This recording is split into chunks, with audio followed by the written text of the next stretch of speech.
Grande implication des opérateurs économiques de notre pays dans les investissements productifs. Parce que le constat qui est fait, c'est que notre économie reste profondément informelle. La plus grande faiblesse du système, c'est au niveau de la production. Et c'est la raison pour laquelle nous avons pensé, dans le cadre du dialogue que le gouvernement a décidé avec les opérateurs économiques, d'échanger avec eux pour les amener à investir davantage dans les secteurs productifs. De la quinzaine d'interventions ayant ponctué cette rencontre, il faut retenir celle de la PDG de Niger Lait et du PCA de la cimenterie de Malbaza, qui ont partagé leur expérience et toutes les péripéties par lesquelles ils sont passés pour s'affirmer dans le monde des affaires tout en dégageant quelques pistes de solutions. On ne peut pas faire des omelettes sans casser les œufs. Donc toutes les mesures discriminatoires ne sont pas forcément des mesures qui vont apporter tout de suite des impacts pécuniaires. Mais nous devons regarder l'avenir. Nous construirons notre pays sur une économie d'échelle. Vous venez de parler, monsieur le modérateur, du secteur informel. Mais pourquoi ce secteur informel est en train d'être grandissant ? Il est en train d'atteindre plus de 80% de la population active. Aujourd'hui, toutes ces jeunes dames qui sont devant vous ont peur de ce qu'on appelle la fiscalité. Elle est inadaptée dans ce pays. Elle est contre le développement. Construisons une fiscalité de développement qui va permettre à ce que tout un chacun, quand il va payer ses impôts, il le fait avec fierté. Nous avons des ressources humaines, des capacités incroyables. Nous pouvons effectivement réussir à relever le défi qui consiste à créer des unités industrielles de toutes dimensions et pour certaines dont on ne pouvait pas soupçonner effectivement que les Nigériens sont capables de le faire. Plusieurs membres du gouvernement et d'autres personnes ressources se sont succédés à la tribune pour partager avec l'assistance les efforts fournis dans leur sphère de compétences pour promouvoir le secteur privé. Selon ces derniers, à certains égards, nous sommes le frein à la jouissance de nos propres ressources naturelles. D'autre part, ils estiment que les obstacles ne sont pas forcément d'ordre fiscal. Il y a la faible bancarisation, la lenteur dans l'écoulement des produits, les questions énergétiques, la domestication de l'eau, la nécessité d'un code des investissements agricoles. Au titre des contributions, les investisseurs ont souhaité que ce cadre soit permanent pour que le gouvernement puisse pleinement jouer son rôle d'accompagnement. À l'issue des échanges, le Premier ministre évoque les conditions pour la modernisation de l'économie nationale et l'industrialisation du pays. Il n'est pas donné à tout le monde d'être un entrepreneur. C'est des qualités personnelles, d'abord. Et qualités personnelles, parce que vous avez des gens qui foisonnent en idée. Je veux faire ceci, j'ai l'idée de faire ceci. Il y a d'autres qui n'ont pas d'idée, si je peux le dire ainsi. Donc la première des choses, c'est l'idée d'entreprendre. Je veux réaliser quelque chose d'un tel domaine, d'un tel domaine. Mais l'idée ne suffit pas. Parce que vous pouvez avoir une idée géniale de dire je veux faire par exemple du savon ou bien je veux faire de l'huile d'arachide. La première des choses dont vous devez vous assurer, c'est l'existence du marché et aussi la présence des acteurs dans ce marché. Ensuite, il faut maîtriser le métier. il n'y a rien de plus risqué que de s'engager dans un domaine où vous ne connaissez rien du métier. Même de façon courante, vous pouvez voir quelqu'un qui va vous dire ah oui, j'ai vu des gens avoir des taxis, moi aussi je vais faire taximan. Mais ce n'est pas évident que vous réussissez si vous ne connaissez pas les b.a.-ba du métier de taxi. Il faut aussi avoir le financement.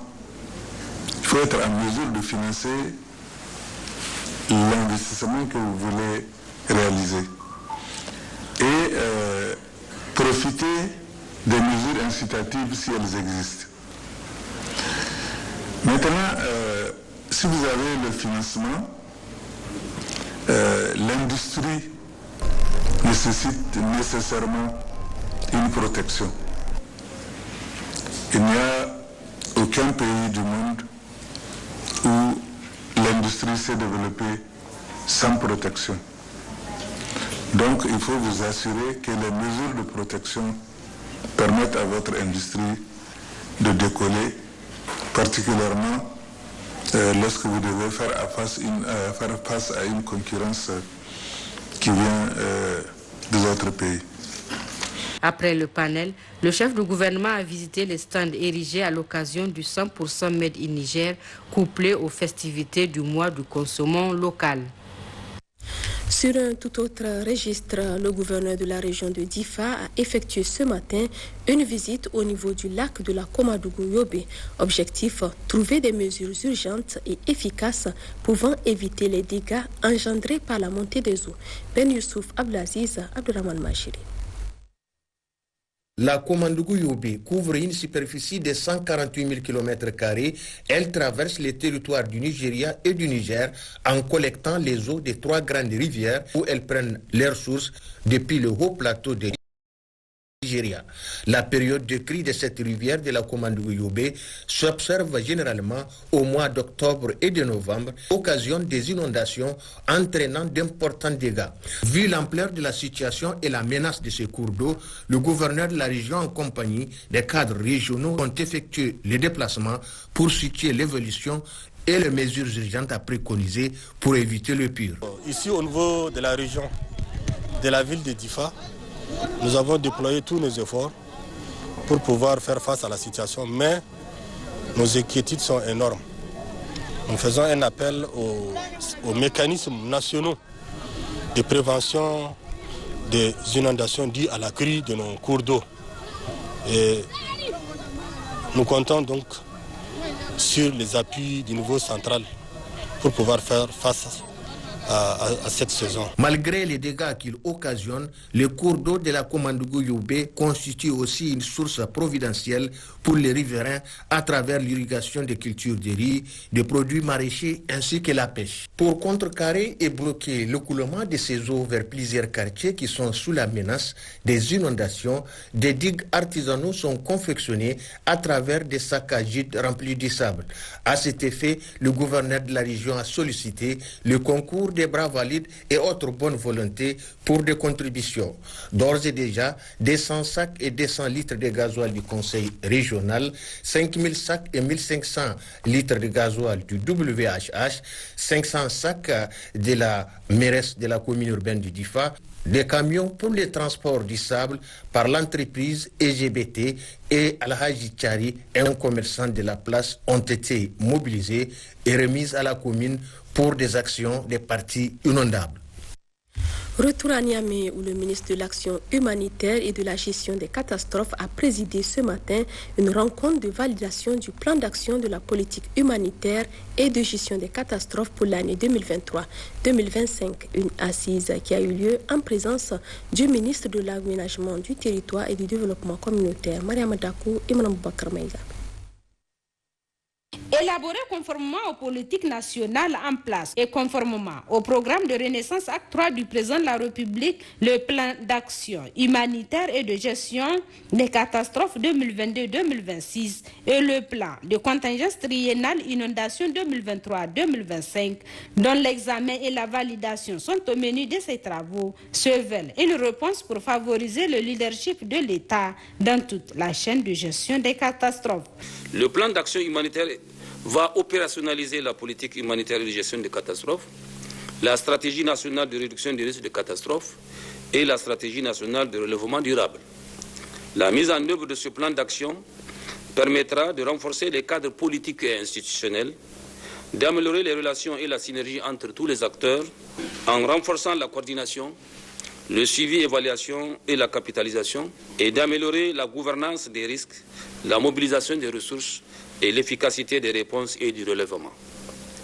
Quant au plan triennal de contingence inondation, il se justifie du fait que les plans annuels sont de courte durée et que la mobilisation des ressources et le financement sont souvent à cheval entre plusieurs années. En ce moment précis, plusieurs sinistrés des inondations de 2020 n'ont pas encore été assistés.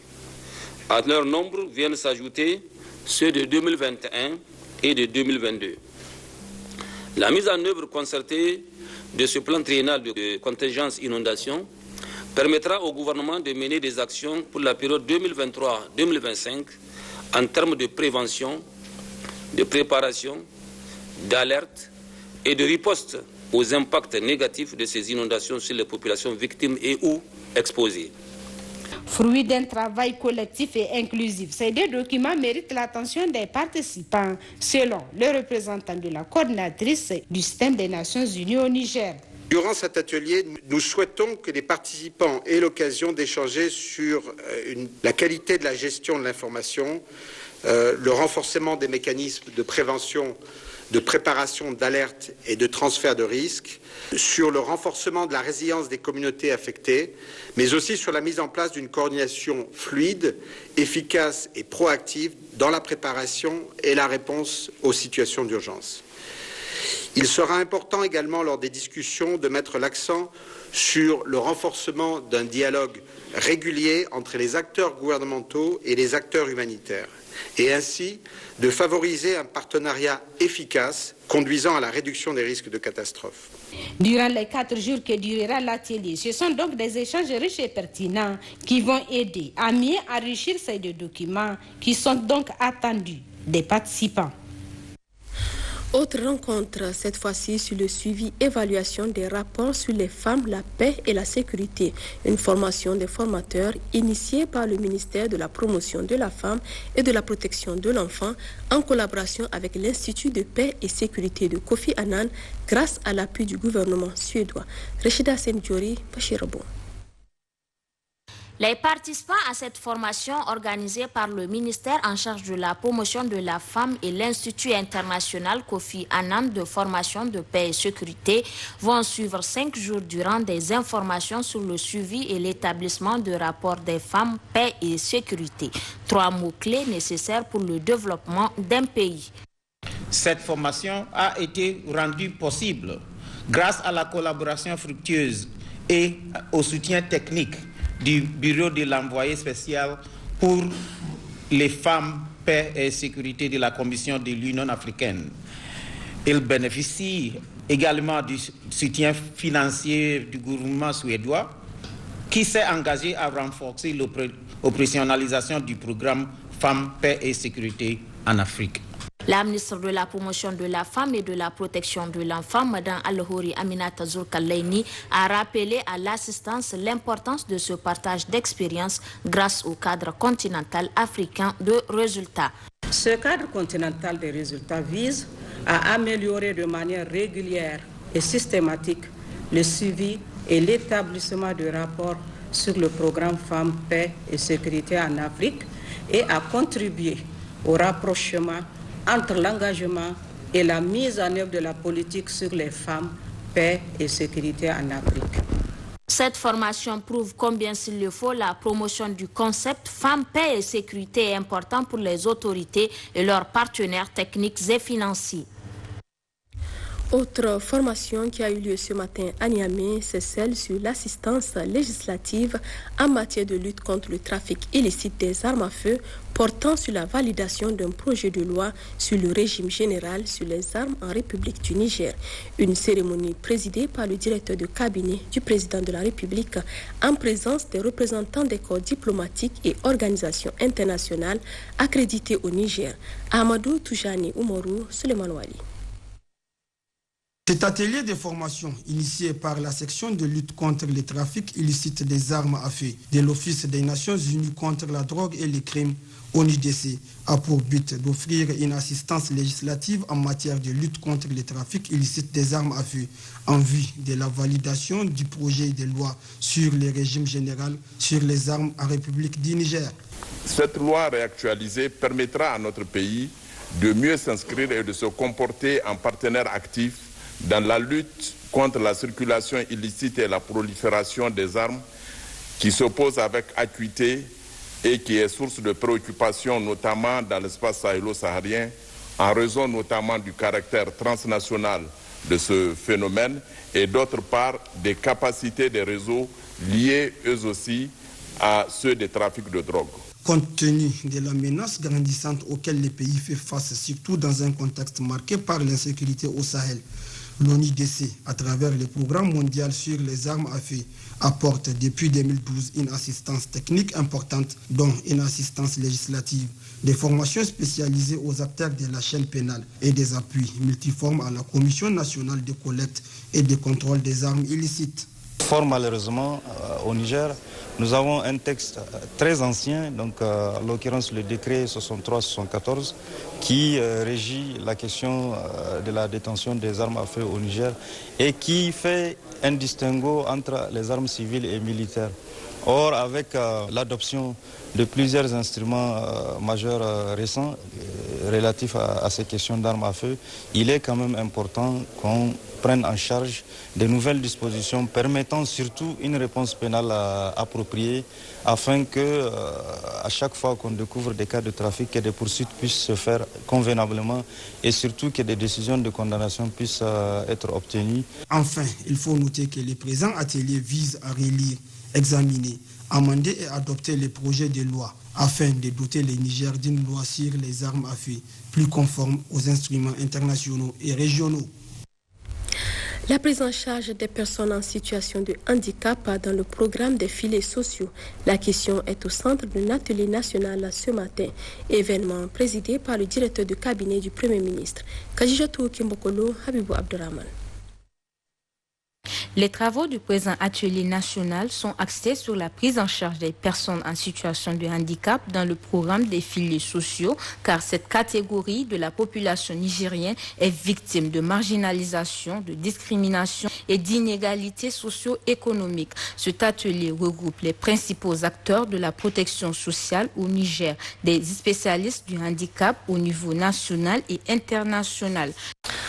Pendant 2 jours, une riche diversité de parties prenantes de la protection sociale, gouvernement, Fédération nigérienne des personnes handicapées, les maires des communes de Gafati et Tabalak, les ONG et les PTF. Nous sommes tous rassemblés pour réfléchir et faire des recommandations pour que les programmes de protection sociale soient inclusifs des personnes handicapées. Ce besoin est urgent. Nous savons que les enfants handicapés ont plus de chances d'être privés d'école ou de soins de santé, voire maltraités ou exploités. On a du soutien, mais on a du soutien juste pour soutenir. Cette fois-ci, ça sera du soutien pour leur inclusion. Parce qu'en plus du soutien que ces ménages auront par mois, ils auront également l'opportunité d'avoir un cash unique qui leur permettra de lancer quelque chose qui pourra être une base pour leur inclusion dans la vie. Je voudrais témoigner ici, au nom de toutes les personnes handicapées du Niger, notre profonde gratitude à l'UNICEF. Cette initiative permettra de développer un modèle type de filets sociaux inclusifs ciblant les personnes handicapées. Aujourd'hui, plus de 83% des populations en situation de handicap vivent en zone rurale et sont particulièrement affectées par l'insécurité dans certaines régions du Niger. Le gouvernement a mis en place un fonds au ministère de la Population spécifiquement pour assurer l'autonomisation des personnes en situation de handicap. Il s'agit du Fonds national de soutien aux personnes en situation de handicap, créé par l'ordonnance 99-68 du 20 décembre 1999. Toutes ces actions permettent d'améliorer l'accès des personnes en situation de handicap aux services inclusifs de protection sociale.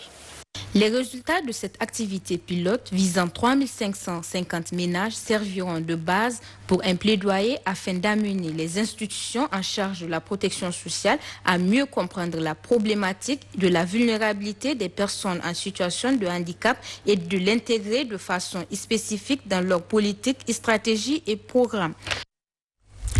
Actualité et rentrée scolaire 2022-2023 et nous allons à Agadez pour constater l'effectivité de cette rentrée hier.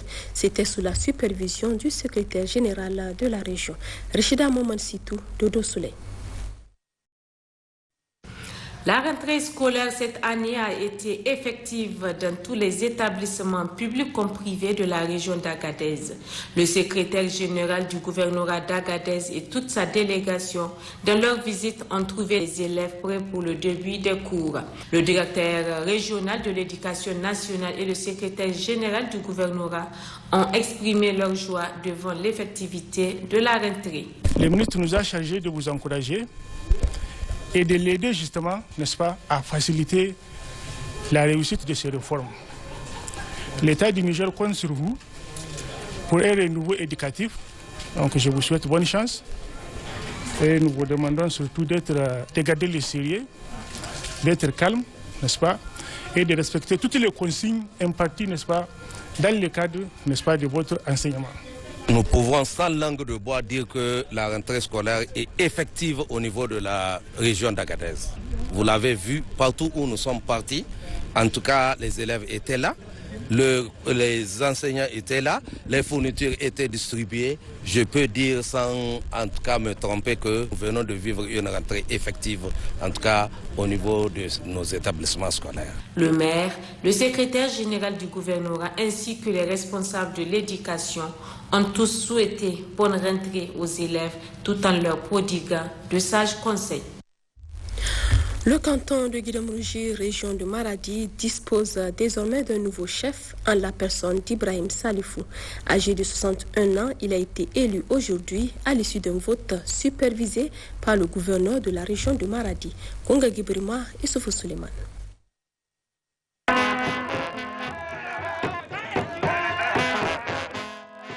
Six mois après la disparition de son chef, le canton de Guidamrouji a un nouveau chef. Ibrahim Salifou a été ainsi élu avec 29 voix sur 56 votants contre 26 pour le deuxième Aboubakar Kasso Sallaou, une voix pour Issoufou Aboubakar et 0 voix pour les 16 autres candidats restants. Un scrutin qui s'est déroulé dans la plus grande transparence en présence des autorités administratives, coutumières, religieuses, ainsi que les représentants des forces de défense et de sécurité sous la supervision du gouverneur de la région de Maradi, Cheibou Aboubakar, qui au terme du scrutin se réjouit de la sérénité et l'esprit de fair play qui a prévalu. Il a salué la maturité des candidats malheureux et les a appelés à s'unir autour du nouveau chef des cantons afin d'œuvrer pour le développement de leur terroir. Comme l'exige la tradition, le nouveau chef de canton a été enturbané par le représentant du sultan de Gobir. L'honorable Ibrahim Salifou est le 5e chef de canton de Guidamrouji. Il succède à Mohamed Sabiou Kasso Sallaou, décédé le 19 février dernier. Âgé de 61 ans, le nouveau chef de canton est marié et père de 10 enfants. Voilà, c'est la fin de cette édition. Nous vous remercions de votre aimable attention. Au revoir.